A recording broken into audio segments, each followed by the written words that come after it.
connu, acquis et partagé que les politiques d'austérité, de hausse d'impôts ou de réduction excessive des dépenses publiques décidées par les gouvernements sont aujourd'hui la cause de la prolongation et de l'aggravation inutile de la crise économique et des souffrances, elles aussi inutiles, de la population européenne.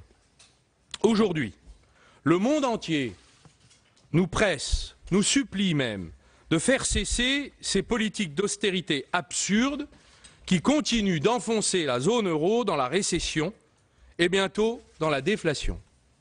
Des économistes sérieux et distingués, des dirigeants d'institutions internationales, des chefs de gouvernement, anciens et actuels, des ministres du monde entier participent à ce concert de condamnation internationale de nos politiques.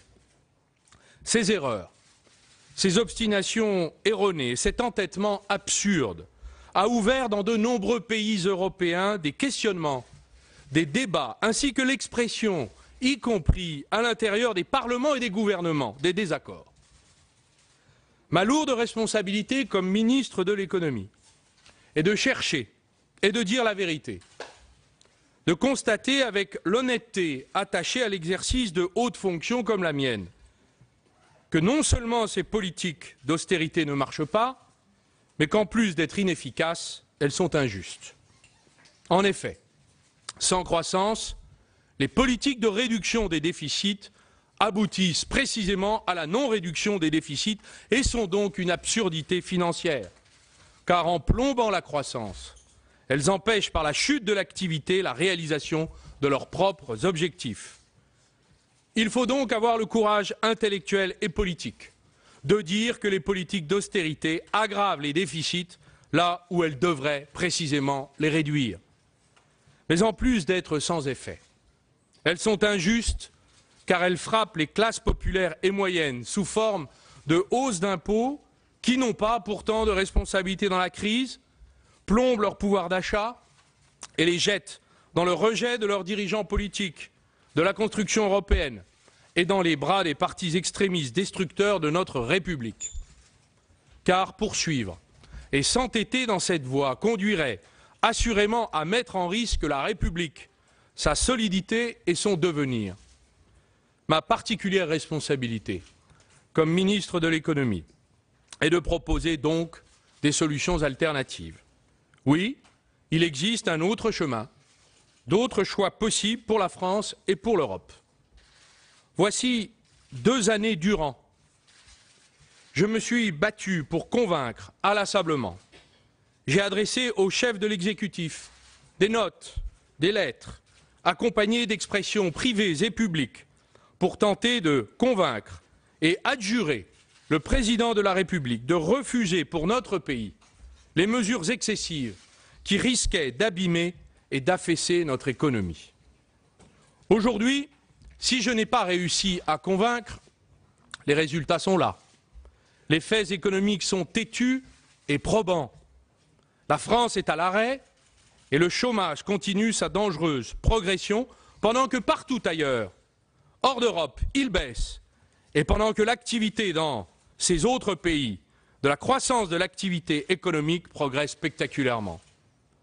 Nous avons donc une responsabilité éminente et collective d'interrompre ce coulage de l'économie par l'austérité. Si aucune inflexion dans les décisions n'est prise, si aucune correction n'est décidée, ce sont alors des chômeurs en plus que nous pourrions éviter, des entreprises en faillite en plus, des drames sur les territoires en plus, qui relèveraient dès lors de notre propre et lourde responsabilité. Comme ministre de l'économie, ma loyauté vis-à-vis des Français est de dire, après l'avoir dit les yeux dans les yeux depuis des semaines et des mois au Conseil des ministres, dans la collégialité du gouvernement et au chef au pluriel de l'exécutif, la gravité de la situation est de tenter de faire arbitrer les solutions alternatives qui me paraissent modérées, équilibrées, raisonnables et compatibles avec les grandes orientations qui ont été jusqu'ici décidées. Dans toute communauté humaine, il est naturel qu'il y ait des désaccords. Dans toute démocratie, Il est normal qu'il y ait des débats. L'autorité issue du suffrage universel a pour fonction d'abriter les débats, les organiser sans crainte. Elle n'a pas pour fonction de les restreindre ou de les empêcher. C'est donc avec la fierté du devoir accompli, avec le sens des responsabilités qui m'ont été confiées, que j'ai indiqué cet après-midi à Monsieur le Premier ministre que s'il jugeait que je me trompais, s'il jugeait que mes convictions étaient contraires aux orientations du gouvernement qu'il dirige, dans ce cas, je croyais nécessaire de reprendre ma liberté, tout comme il accepte de me la rendre. J'adresse depuis Bercy à Aurélie Filippetti, ministre de la Culture, et Benoît Hamon, ministre de l'Éducation nationale, mes remerciements pour leur soutien et leur affectueuse solidarité et engagement dans l'épreuve. Ils ont, eux aussi, fait le choix de leurs convictions et de leurs idéaux. Je vous embrasse tous deux. Saint Augustin avait écrit « La crainte de perdre ce que l'on a nous empêche d'atteindre ce que l'on est ».